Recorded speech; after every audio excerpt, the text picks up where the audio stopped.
بسم الله الرحمن الرحیم. به نام خداوند بی اندازه مهربان نهایت بارش.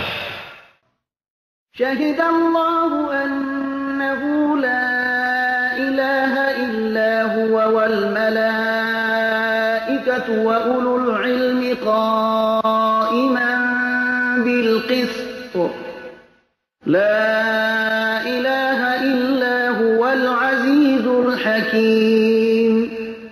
خداوند گواهی داد بر اینکه جز او معبودی نیست و فرشتگان و کسانی که از علم بهره اندوز هستند نیست، در حالی که خداوند به عدالت قائم است.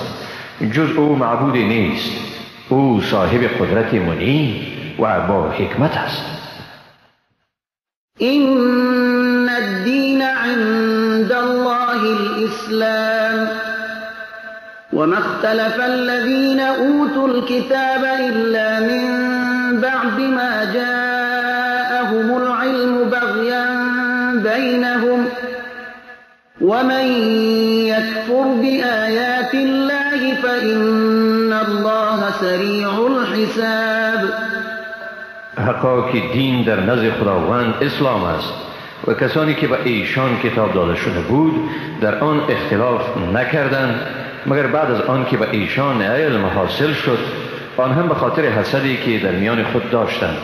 و کسی که از آیات خداوند انکار ورزد، پس بیگمان خداوند در حساب گرفتن سریع است.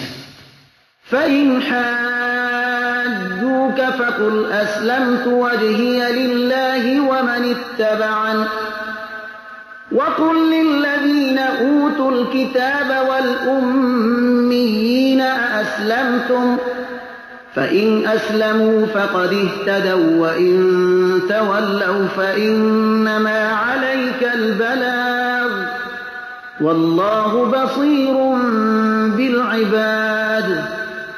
هرگاه ایشان با تو مجادله کنند بگو من خود را به خدا تسلیم کرده ام و هر که پیرو من است نیست. و به اهل کتاب و اومیها یعنی آنانی که فاقد دانشند بگو آیا شما هم خود را تسلیم کردید؟ پس اگر خود را تسلیم کنند واقعا هدایت شده اند و اگر رو گردانیدند پس وظیفه تو رسانیدن پیغام است و خداوند بر بندگان بیناست.